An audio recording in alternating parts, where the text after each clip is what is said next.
that reminds me too of like two books I really, really love that I've reread as an adult, even though they're meant for like probably preteens and maybe a little younger than that.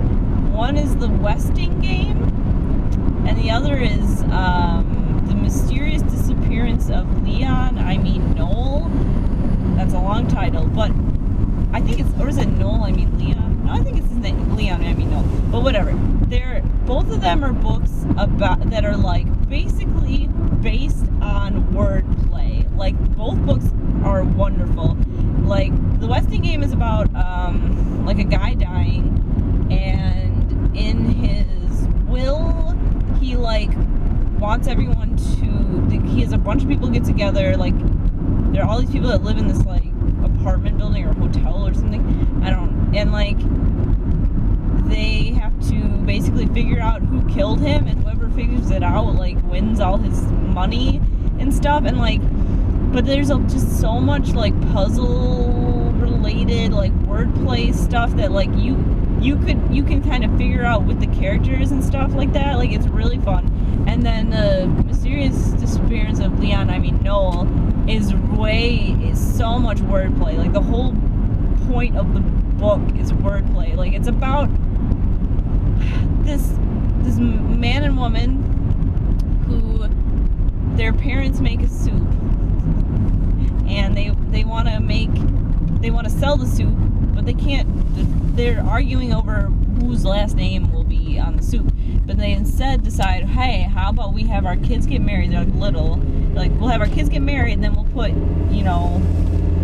the one family's last name, because it'll be her last name too. So therefore, boom, everybody wins. And so they're, have this arranged marriage, and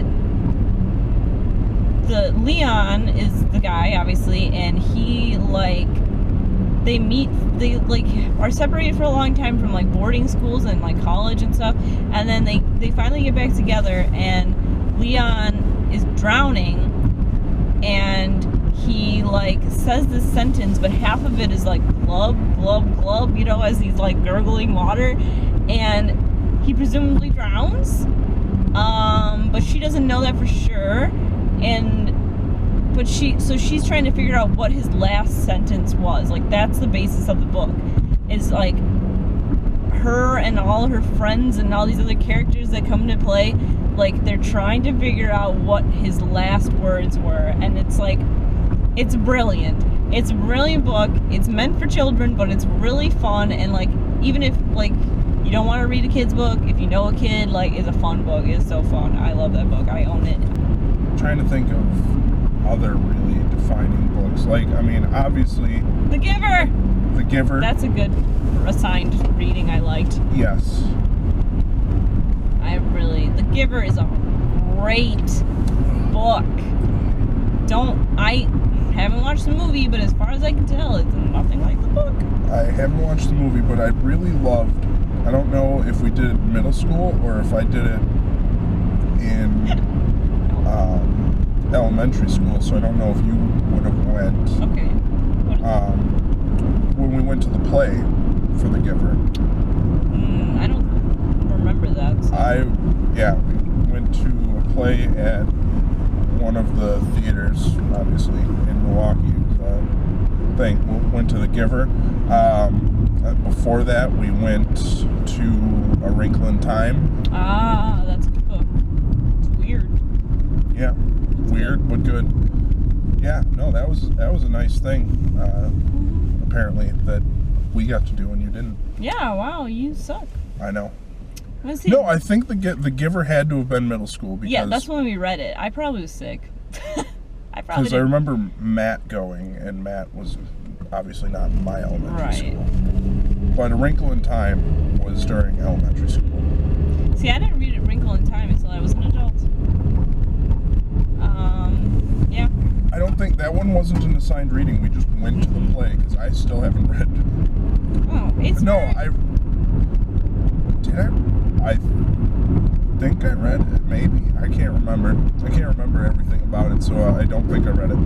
It's really cool. I like it. I like it. It's a little weird. Like it's weird, but I like it. That's as good as I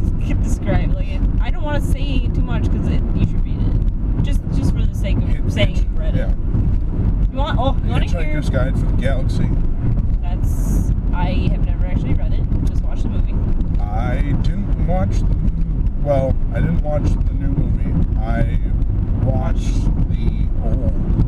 Well, I think that was actually a BBC series that did it. Of course you watched it. I watched it when I was young, too. Oh, okay. Like, that's the thing. I watched it when I was really, really young. Okay. I think that's where, how old is that book? Quite old. I don't know. Older than me? Yeah. I think. I'm just saying, like, it's got a little Doctor Who type of stuff going on in it. Yeah, I feel that. Yeah. Yeah. The doctor failed to save you here. Oh my god. Headcanon. The Doctor wrote Hitchhiker's Guide to the Galaxy. Well, if anyone could, it'd be him. Right.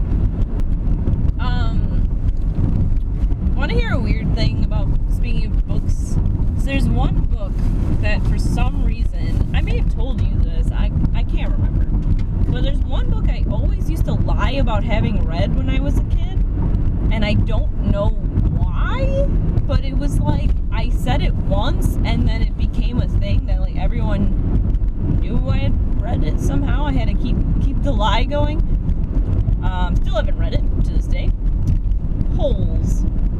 I have never read Holes. Nope, I haven't read it. Watched the movie. I love the movie.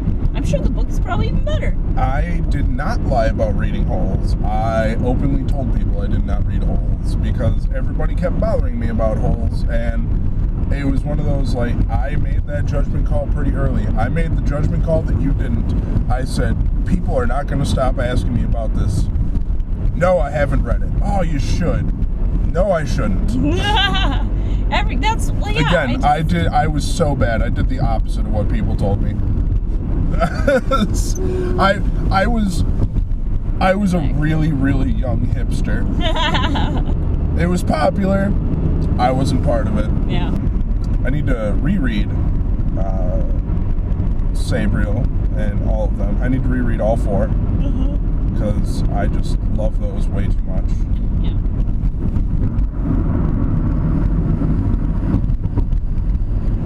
I need to still read like the short story collection thing. The short story collection. Across the Wall or whatever. Yeah, it only has one. Like, it's just a bunch of his short stories. Yeah. It only has the one thing pertaining to the series, but it's a nice little synopsis. Yeah, I mean, I just haven't read it. I'd like to, just because I'd like to have read it. You know what I mean? Like, I don't know. Yeah. I like Garth Nix. Yeah, I need to read all of his series, but yeah. that's a lot. So for now, I'm just gonna stick to rereading my favorite. Yeah. Like, I need more. I need a lot more. I need all the things. All the things. He's just so good. He is. So good. I'm trying to think. Like, right now, I've got to wait. I mean, I have multiple books started at all times, but like, the ones I'm only actively reading one, and I still haven't picked it up in a while. I'm supposed to be reading that To Kill a Mockingbird, like, sequel-y thing that was released, because Katie borrowed it to me from work. Katie and I have read, like, the first fourth of the book, and that's it. But I haven't picked that up in a while. And then I'm reading a nonfiction book that I've read probably more of than that book. Then I have that Sort of Truth series that, you know, I'm part way through one of the books, and yep, I just found my copy of Wizard's First Rule while I was going through my books in the basement. And I'd forgotten. So, I love books. I don't dog-ear books. I don't damage books. I don't color. I don't write in books. books. I don't highlight in books. Well, okay, if it was nonfiction, I might highlight because, I mean, sometimes there's information I want to remember. Like a biography, I would probably highlight. Yeah, like... Or at least post it note. Yeah. Like, I'd put a sticky note or something in a book, especially nonfiction. I think that's important in a nonfiction book. But my fiction, all very, if it's worn from love, like my Harry Potter books, like my second one, I have all of them in hardcover except for 4, for some reason. And I think maybe I didn't. I don't know. Oh, and 1. I also don't have hardcover for 1. But my second Harry Potter, oh my god. The dust cover is just barely hanging on to the book because it's just been read so many times that it's falling apart. My number 1, I think one of the corners off of the front cover, it's paperback, has come off completely because it's just got bent, and it's been bent a million times and it just came off. It's the collector. If it's a soft cover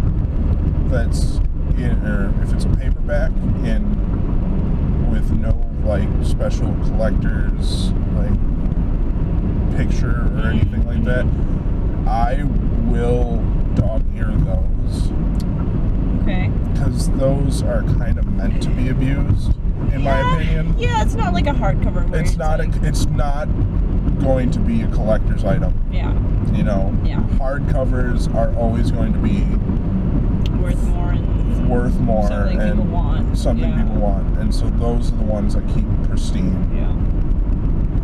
Yeah. I mean, I just really try to keep all my books as pristine as possible. I'm just obsessive like that. I've always been that way though, like with not just books, but also like my toys. I did go through a stage in middle school. Like there was one time I just didn't destroy my Barbies, but I painted them.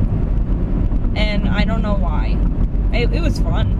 And it wasn't like they were my toys. It wasn't like someone else's Barbies. And it's not like I ruined them. Now some of them have purple hair. I never broke my toys for no fucking reason. I never broke them for no reason. I usually broke them to an accident. Yeah, playing with them. Yeah. Yeah.